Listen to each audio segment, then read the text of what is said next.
आपने नोटिस किया कि आपके जो एक्ने हैं वो मानसून में ज़्यादा हो सकते हैं, ज़्यादा होते हैं, क्यों होते हैं और क्या उसका पॉसिबल ट्रीटमेंट हो सकता है, जानेंगे इस वीडियो में। हेलो दोस्तों, doctor Janaki this side and अभी मानसून आ रहा है और ऑब्वियसली आपके स्किन के अंदर कुछ इन्फेक्शन होने के चांसेस ज़्यादा होते हैं। उनमें से आपका एक्ने वाला पार्ट भी ज़्यादा होने के चांसेस रहता है। ओके, अगर आपका स्किन ज़्यादा एक्ने प्रोन है या फिर आपका स्किन ज़्यादा ऑयली है या फिर आपका एज है वो 16 से लेकर 25 ईयर के आसपास होता है, तो ऑब्वियसली पिंपल्स एंड पिंपल्स के मार्क्स होने के चांसेस ज़्यादा हो सकते हैं। पिंपल्स आपके फेस पे भी हो सकते हैं या फिर आपका जो बैक अपर बैक है वहाँ पे भी होने के चांसेस ज़्यादा रहते हैं। तो क्वेश्चन ये आता है कि डॉक्टर ये मानसून में ज़्यादा पिंपल्स क्यों हो सकते हैं, ये क्यों होते हैं?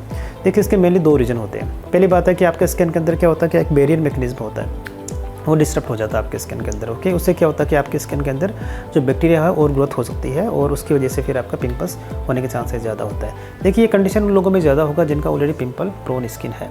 जैसे एग्जांपल, हमारे स्किन के अंदर कुछ कॉम्बिडोन्स बने होते हैं, हमारी स्किन ज़्यादा ऑयली होता है और हमारे स्किन के अंदर ऐसे कुछ बैक्टीरिया ऑलरेडी होते हैं जो कि पिंपल्स की ताक में रहते हैं। ओके, तो उस कंडीशन में क्या होता है कि पिंपल्स आपके ज़्यादा होने के चांसेस रहते हैं। एक तो डिस्ट्रप्शन हो गया और सेकंड पार्ट हो गया आपका जो है वो बैक्टीरिया का और ग्रोथ होना। ठीक है, अब हम देखते हैं कि इसका केयर कैसे करना है। तो केयर के लिए सबसे पहले आपको, अगर आप मानसून का एंजॉय करना चाहते हैं तो ऑब्वियसली आपको केयर सबसे पहले एटलीस्ट 1 मंथ पहले ही उसको ट्रीट करना पड़ेगा, उसका ट्रीटमेंट उसको आपको स्टार्ट करना पड़ेगा। ओके, तो उसके लिए क्या करना है कि आपको एक जो आपका एक्ने है उसके कंडीशंस के हिसाब से आपको ट्रीटमेंट लेना पड़ेगा। अगर आपकी स्किन में पिंपल्स ग्रेड 3 या ग्रेड 4 के तो ऑब्वियसली आपको कुछ ओरल मेडिकेशंस आपको लेना पड़ेगा जो कि आपके डॉक्टर आपको लिख देंगे। ओके, और उस चीज़ के अंदर आपको ना नहीं करना है। ओके, देखिए, ट्रीटमेंट जो होता है ना वो बेसिकली आपके स्किन के स्टेज के अकॉर्डिंग, आपके डिजीज़ के और स्किन के स्टेज के अकॉर्डिंग आपका ट्रीटमेंट होता है। तो आपको करना क्या है, आपको ट्रीटमेंट बराबर लेना है, अच्छे से लेना है। उसके पॉसिबल साइड इफ़ेक्ट्स आप पूछ लीजिए और उसका कैसे केयर करना वो पूछ लीजिए, लेकिन आप ट्रीटमेंट के अंदर इंटरफेयर मत कीजिए, क्योंकि आपका ट्रीटमेंट एग्रेसिव होना ज़रूरी है, सेफ भी होना ज़रूरी है और कंप्लीट भी होना ज़रूरी है। ओके, तो ये 2-3 चीज़ों का ध्यान रखना ज़रूरी है। अगर आप बारिश में भीगना पसंद करते हैं या फिर आपको एंजॉय करना पसंद करते हैं तो ऑब्वियसली आपका स्किन हेल्दी होना ज़रूरी है। ओके, तो ऐसी कंडीशन में ऑब्वियसली आपको वॉश है, आपको 2 टाइम्स आपको वॉश करना पड़ेगा। ठीक है, मॉर्निंग एंड इवनिंग वॉश कीजिए। उसके बाद में you can use a kind of है लोशन बेस्ड जो मॉइस्चराइजर होता है स्किन का एक्ने के लिए, that we can use it. And skin के अंदर जनरली में मेरा मानना है कि आप जैसे कि एंटीबायोटिक वाला एक क्रीम होता है और साथ में जो रेटिनॉइड्स पे कुछ क्रीम देते हैं डॉक्टर, उसको आप अल्टरनेट नाइट लगाइए।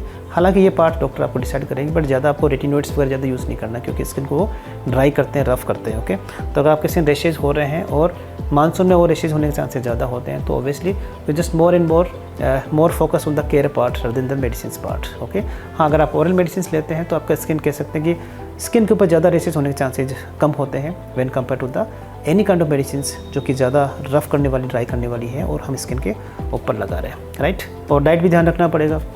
देखिए, बारिश के टाइम या फिर गर्मियों के टाइम हम जनरली मैंगो ज़्यादा खाते हैं और उसके बाद में हमारे एक तरह का कह सकते हैं एक्ने होने के चांसेस ज़्यादा होते हैं बिकॉज वो एक हाई ग्लाइसेमिक इंडेक्स वाला फूड होता है और उसमें होने के चांसेस रहता है। तो ऑब्वियसली आपको डाइट पे फोकस करना पड़ेगा।